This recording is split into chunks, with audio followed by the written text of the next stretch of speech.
Sometimes the gentlest hands are the only ones brave enough to touch what even kings cannot.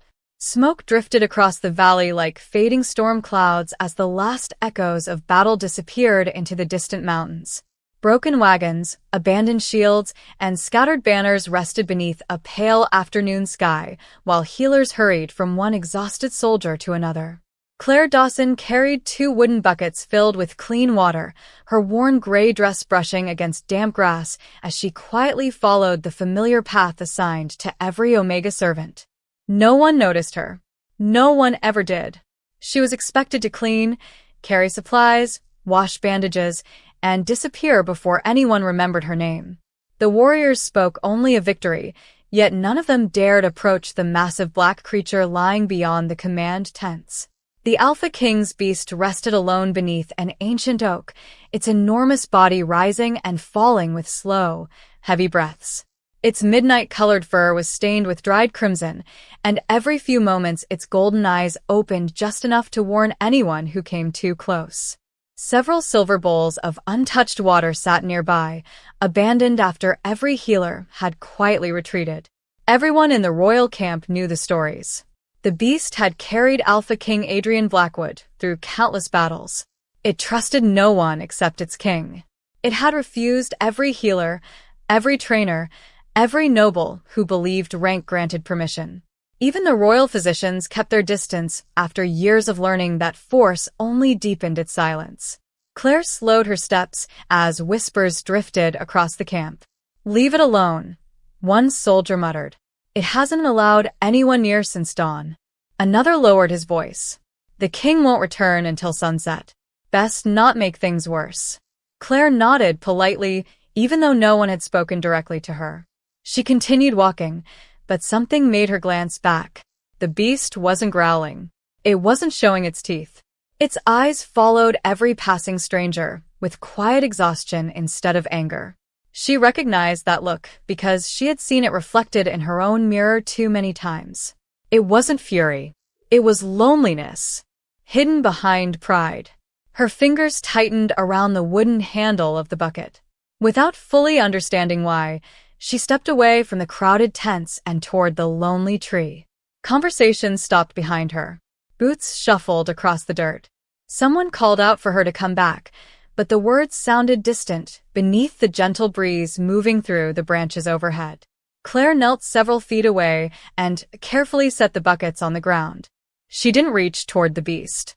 She didn't whisper soothing promises. Instead, she dipped a simple white cloth into the cool water and quietly waited. The great creature lifted its head just enough to watch her. Golden eyes met soft blue ones across the silence. Neither moved. Neither looked away. Time itself seemed to hold its breath as the wind carried away the smell of smoke, leaving only clean water, fresh earth, and one impossible moment that would soon change the destiny of an unnoticed Omega forever. Claire remained perfectly still, allowing the silence to speak before she ever reached forward. The enormous creature studied her with ancient golden eyes that reflected neither rage nor fear, only endless exhaustion. Around them, dozens of soldiers watched from a cautious distance, scarcely daring to breathe. One of the royal healers slowly shook his head. "She has no idea what she is doing," he whispered. Another answered, "No one has ever gotten this close." Claire heard every word, yet she kept her attention on the quiet giant before her. She lowered her gaze for only a moment, dipped the white cloth into the cool water, and gently wrung it between her hands until clear drops fell back into the bucket. "You do not have to trust me," she said softly, her voice barely louder than the breeze moving through the branches overhead. "But you do not have to carry all of this alone either." The beast did not move. Its breathing remained slow and measured, each steady breath stirring loose strands of dark fur across its broad shoulders. Claire noticed dried stains covering the thick coat, layered so heavily that they had hardened beneath the afternoon sun. She also noticed something no one else seemed willing to see.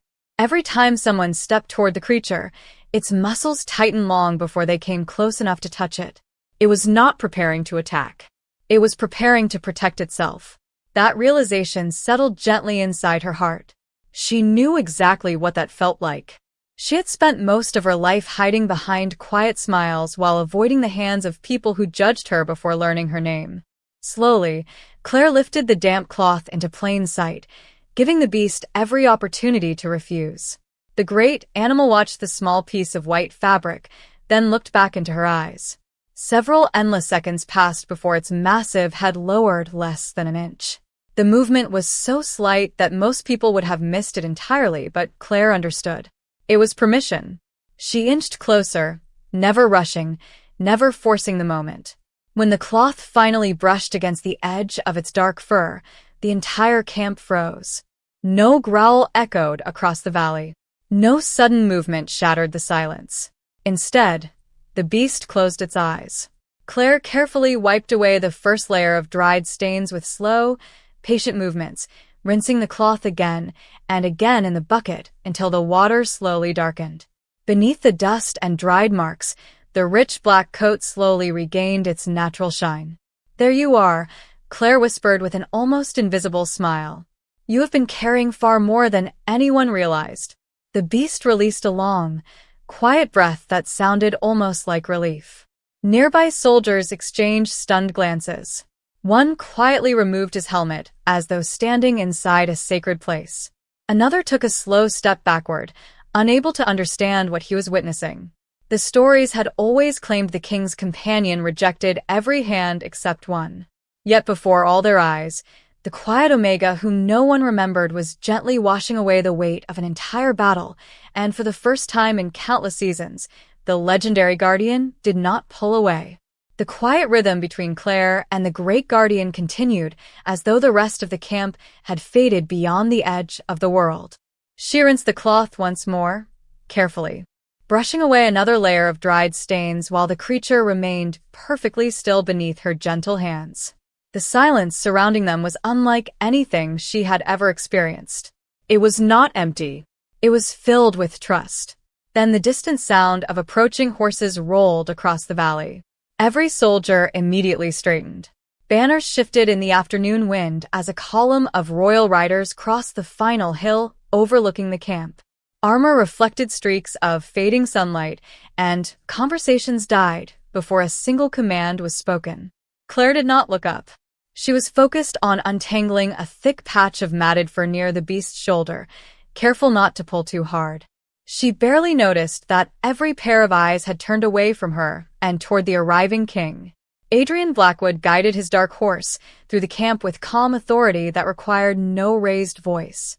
His silver cloak carried the dust of the long journey home, yet nothing about him appeared weary. Warriors stepped aside without hesitation, lowering their heads as he passed. He acknowledged no celebrations, accepted no praise, and offered no questions about the victory. Instead, his attention settled on the gathering beneath the ancient oak. One captain hurried forward. "Your Majesty," he said carefully, "the beast would not allow anyone near until—" His voice trailed away as Adrian's gaze found Claire. The captain did not finish the sentence because he no longer needed to. Adrian had already seen everything. The damp cloth resting in the Omega's hands. The clean patches slowly returning across the black coat. The enormous guardian sitting peacefully beside someone it had never met before. The Alpha King brought his horse to a stop several yards away. No one dared interrupt the silence. Claire finally sensed another presence and slowly lifted her eyes. She immediately recognized the royal crest embroidered across the stranger's cloak and lowered her gaze again, assuming she had unknowingly broken some rule reserved for nobles. She quietly placed the cloth back into the bucket and began to rise. "I am sorry," she said softly. "I thought it only needed help." Before she could step away, the beast released a deep, gentle rumble that echoed beneath the tree. It was not a warning. It was a request. The great creature lowered its head until it rested lightly against Claire's shoulder, stopping her from leaving. Gasps spread through the watching crowd. Even the oldest soldiers stared in disbelief. Adrian remained motionless, his expression impossible to read, yet memories quietly surfaced behind his silver eyes. Since the Guardian had first entered his life years before, it had accepted no comfort except solitude after every battle. It had never sought another hand. It had never asked anyone to stay. Yet now it refused to let a forgotten Omega walk away. Claire slowly looked toward the king again, uncertainty filling her gentle blue eyes. She expected anger. She expected punishment. Instead, Adrian studied the impossible scene with silent curiosity, realizing that whatever had begun beneath the old oak tree was far greater than coincidence, and for the first time in many years, the Alpha King found himself searching for answers instead of giving commands. Claire slowly lifted the cloth once again, uncertain whether she still had permission to remain. She expected the Alpha King to call her away or order one of the royal healers to take her place. Instead, the quiet stretched between them. Adrian Blackwood did not speak. His silver eyes rested first on the Guardian, then on the small bucket of clean water, then finally on Claire herself. There was no anger in his expression, only careful observation. The soldiers surrounding the ancient oak shifted uneasily, waiting for instructions that never came. Claire drew a slow breath and turned back toward the great creature. "Just a little longer," she whispered gently. "You deserve to feel comfortable again." The beast responded by lowering its head even farther, allowing her to continue. She carefully brushed the damp cloth along the thick fur covering its broad shoulder. As another layer of dried stains disappeared, something unexpected caught her attention. Hidden beneath the dark coat was an old scar unlike the fresh marks left behind by today's battle. It crossed the shoulder in a long, silver line, almost invisible beneath the heavy fur. Claire paused. Then she found another. And another. They were not recent. They had healed long ago, yet they remained as quiet reminders of burdens carried through countless seasons. Her expression softened with sadness. "You have been brave for a very long time," she said so quietly that only the Guardian could hear. "Everyone keeps thanking you for protecting them. I wonder how often anyone has remembered to care for you." The beast slowly opened one golden eye and looked directly at her. There was something almost human inside that gaze, something ancient that recognized compassion more clearly than words. Claire dipped the cloth into fresh water once more before carefully wiping around the oldest scar. The Guardian released another long breath, softer than before, and its powerful frame visibly relaxed beneath her careful touch. Several royal healers exchanged bewildered glances. One elderly physician quietly murmured, "Look at its breathing." Another nodded in disbelief. "It has been restless since sunrise. Now it is calmer than I have ever seen after a campaign." Adrian heard every word without taking his eyes from Claire. He remembered every difficult journey home, every lonely evening when the Guardian would disappear into the forest until dawn rather than allow anyone close enough to help. He had accepted that solitude as part of its nature. Yet now a young Omega, who possessed neither title nor status, had quietly accomplished what years of experience never had. Claire reached toward another patch of tangled fur and suddenly felt the Guardian shift slightly beneath her fingertips. She immediately pulled her hand back. "Did I hurt you?" she asked with concern. The beast slowly turned its head and nudged the damp cloth back toward her hand with surprising gentleness. A ripple of astonished whispers swept through the gathering.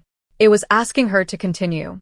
Claire smiled without realizing it, and for the first time that afternoon, the faint warmth of hope reached her tired eyes. High above them, the fading sunlight slipped through the branches, bathing the quiet clearing in soft golden light. Adrian watched the peaceful scene unfold with growing disbelief, while somewhere deep inside memories older than the kingdom itself began stirring, as though an ancient promise had quietly awakened beneath the shade of the old oak. Claire reached for the last untouched section of the Guardian's shoulder, gently separating the thick strands of black fur with careful fingers. The afternoon light slipped lower across the valley, and as the clean water washed away another layer of dust, something unusual caught her attention. Beneath the smooth coat, almost hidden between the longer strands, rested the narrow end of a dark object no wider than her little finger. At first, she thought it was a broken twig caught in the fur after the march through the forest.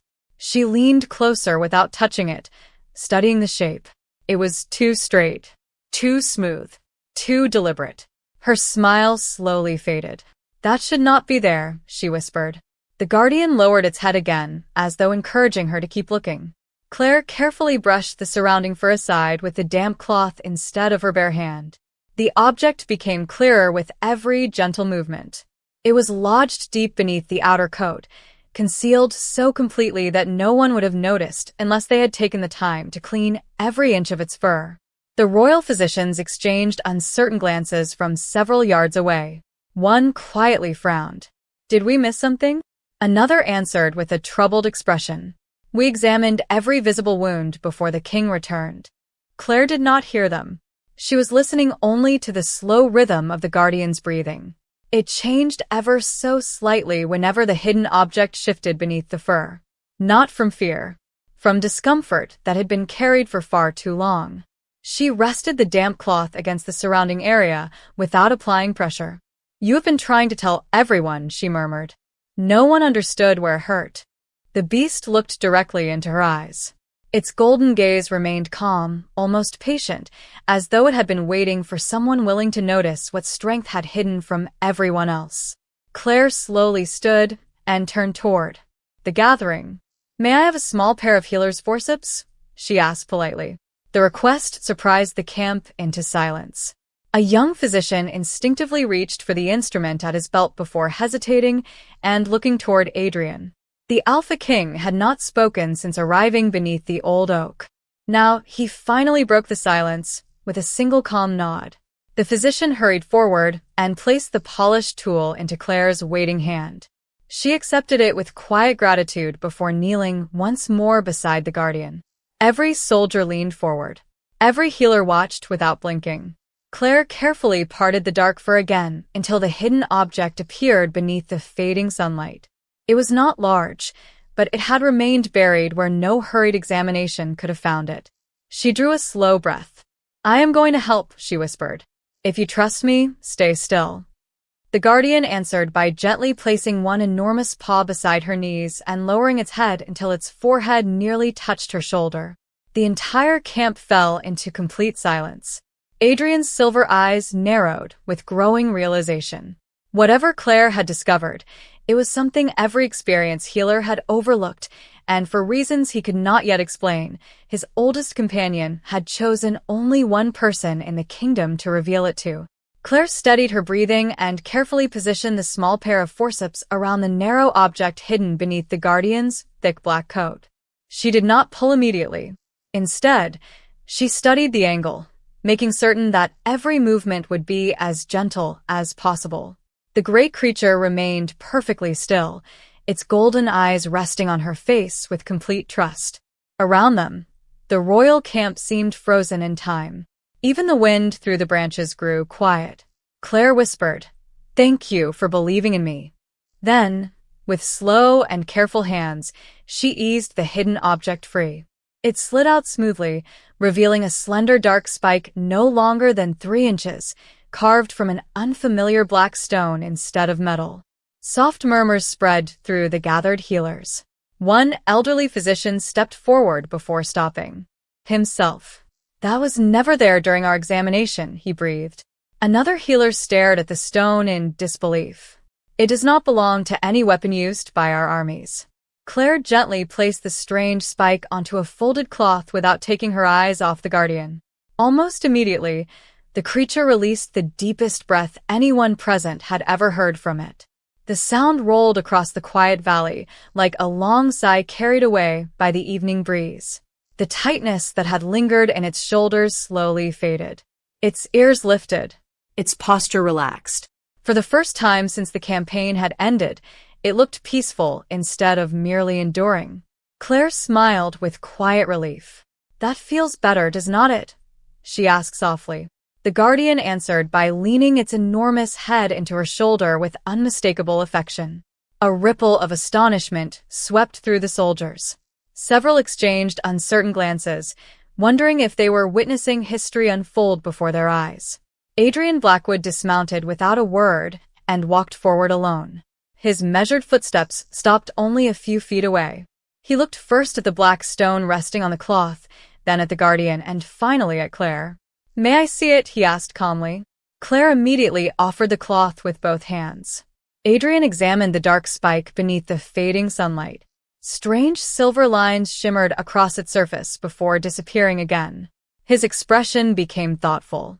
"This is not an ordinary fragment," he said quietly. "I have seen markings like these only once before, many years ago." The royal physicians listened in silence. None of them interrupted. Adrian carefully returned the cloth to Claire instead of handing it to one of his officers. The simple gesture surprised everyone watching. It was a quiet acknowledgement that she had discovered what none of them had found. The Guardian slowly rose onto all 4 feet. Instead of walking toward the Alpha King as it always had after every campaign, it remained beside Claire, its broad shoulder nearly level with hers. The setting sun poured warm light across the clearing, casting long golden shadows over the silent camp. No command had been given, yet every witness understood that something extraordinary had happened beneath the old oak tree. Whatever mystery the black stone carried was only the beginning, because the Guardian had not simply accepted Claire's kindness. It had chosen to stand beside her, and even the Alpha King could no longer pretend that destiny had remained asleep. Claire stood quietly beside the Great Guardian, still holding the folded cloth that covered the strange black stone. She could feel hundreds of eyes resting on her, yet she wished she could disappear back into the quiet life she had known that morning. She had never sought attention. She had only wanted to help. The Guardian suddenly lifted its head toward the evening sky, its golden eyes reflecting the last light of the setting sun. Instead of releasing the powerful call everyone expected after returning from battle, it made a deep, peaceful sound that echoed gently across the valley. The older soldiers exchanged puzzled looks. "That is different," one veteran whispered. "It has never greeted the sunset like that." Another slowly nodded. "Not in all my years." The sound carried beyond the command tents until an elderly royal advisor stepped through the gathering crowd. His white hair moved gently with the breeze, and the silver staff in his hand marked him as one of the oldest servants of the crown. He stopped the moment he saw the Guardian standing beside Claire instead of the Alpha King. His weathered face lost every trace of color. "It cannot be," he murmured almost to himself. Adrian turned toward him. "You recognize something?" The old advisor did not answer immediately. His eyes remained fixed on the Guardian as it slowly lowered its massive head before Claire. Not in exhaustion. Not in weakness. In respect. The movement was graceful, deliberate, and unmistakable. One knee bent, then the other. The enormous creature settled before the quiet Omega as though honoring someone far above ordinary rank. Every voice in the camp disappeared. Even the horses seemed to stand motionless. Claire looked around in confusion. "Please," she whispered nervously, "you do not have to do this." The Guardian answered by gently placing its forehead against the back of her hand for only a brief moment before lifting its gaze toward hers again. The elderly advisor closed his eyes as though remembering words spoken long before anyone present had been born. "There are stories," he finally said, his voice barely louder than the evening wind. "Very old stories. They tell of a guardian that would bow only when it recognized a soul chosen by the moon before any king could see it." Quiet disbelief spread through the crowd. No one laughed. No one questioned him. The peaceful scene before them spoke louder than any legend. Adrian remained completely still. His silver eyes never left Claire. Memories surfaced from childhood lessons he had dismissed as myths, tales told by elders beside winter fires about a future that might never come. A guardian would never choose because of power. It would never kneel because of fear. It would recognize only a heart worthy of complete trust. Claire slowly shook her head. "There must be some mistake," she said softly. "I am only an Omega who carries water." The advisor looked at her with gentle certainty. Sometimes the ones who believe they are ordinary are the very people destiny has been quietly protecting all along. As the first evening stars appeared above the ancient oak, the Guardian remained peacefully at Claire's side, and for the first time in countless generations, the Alpha King realized that an ancient promise had awakened before his own eyes, leaving him with only one question that no legend had ever answered. Why had destiny chosen her now? The evening settled gently over the valley as torches were lit one by one. their warm light dancing beneath the ancient oak. No one hurried to leave. No one wished to be the first to break the silence surrounding Claire and the royal guardian. The black stone still rested inside the folded cloth she held carefully against her hands, its faint silver markings appearing and fading whenever the firelight touched its surface. Adrian stepped closer, stopping only a few feet away. For a long moment he simply observed Claire, searching for something he could not yet explain. She lowered her eyes. Respectfully, "Your Majesty, if I have caused confusion, I truly did not mean to." His answer came quietly. "You have caused questions, not trouble." The honesty of his words surprised everyone nearby. Kings were expected to speak with certainty. Adrian spoke instead with curiosity. The elderly advisor slowly approached the folded cloth. "May I?" he asked. Claire nodded and carefully unfolded the fabric. The old man studied the black stone for several moments before taking a slow breath. "This is older than our kingdom," he said. "It is called a shadow thorn. According to the oldest records, these fragments were created to hide themselves beneath fur or armor. They do not weaken the body all at once. They quietly steal strength over time, leaving no obvious wound for ordinary healers to find." Several physicians exchanged troubled expressions. Suddenly, every restless season the Guardian had endured after past campaigns seemed to carry a different meaning. Adrian looked toward his oldest companion. "How long?" he asked. One physician answered honestly. "Perhaps months. Perhaps longer. We believe the exhaustion came from age and constant travel." Claire gently rested her free hand against the Guardian's shoulder. "It kept walking anyway," she whispered with quiet admiration, "even while carrying something no one could see." The Guardian turned its head toward her and lightly brushed her sleeve with its nose. The simple gesture filled the clearing with another wave of astonished silence. The elderly advisor smiled softly. "That is the lesson forgotten by many rulers," he said. "The deepest burdens are often invisible." Adrian listened carefully, but another memory had already begun to surface. As a child, he had once asked his grandfather why the royal guardian had never accepted another companion. The old king had answered with words that seemed impossible then. "When the one chosen by the moon arrives, the guardian will recognize that heart before any crown does." Adrian had dismissed the story as an old tale meant to comfort children. Standing beneath the ancient oak, he no longer could. Claire slowly stepped backward, hoping to return to the quiet life that still felt familiar. "Now that the guardian is feeling better," she said gently, "I should return to the servant tents before someone needs fresh water." Before she completed her second step, the guardian calmly walked beside her instead. It did not look toward the king. It did not hesitate. It simply matched her pace, as though that path had always belonged to them both. Soldiers instinctively stepped aside, creating a clear passage through the camp. Adrian watched in thoughtful silence, realizing that he was no longer following a legend from the past. He was witnessing the first chapter of one that had only just begun.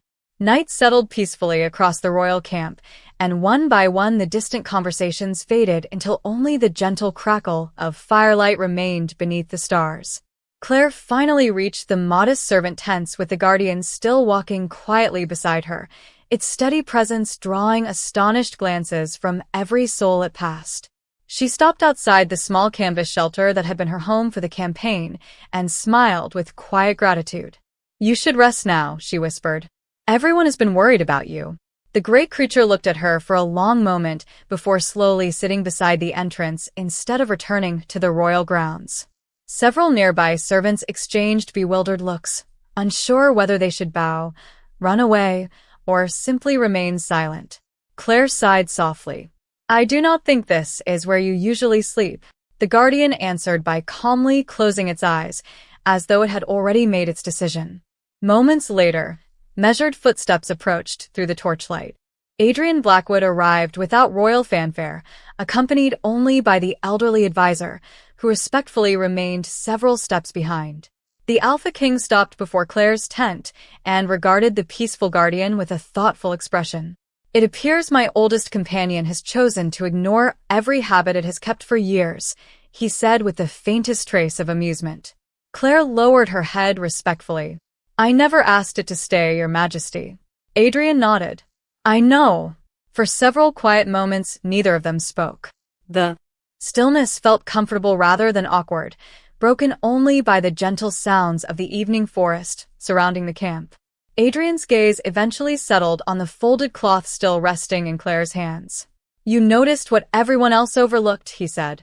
Not because you searched harder, but because you cared enough to look longer. Claire slowly shook her head. Anyone would have done the same. The elderly advisor smiled kindly. No, he answered. Many people notice wounds. Very few notice weariness. Claire looked down, uncertain how to respond. She had spent most of her life believing kindness was ordinary because it was all she had ever been able to offer. Adrian stepped one pace closer, his silver eyes calm beneath the soft glow of the nearby torch. Today my guardian trusted you before it trusted me, he said honestly. That is not something I intend to ignore. Claire looked up in surprise. There was no accusation in his voice, no jealousy, only sincere curiosity. I do not understand why this happened, she admitted. Adrian offered a small smile that transformed the stern lines of his face into something unexpectedly gentle. Neither do I. He paused before adding, but I intend to find out.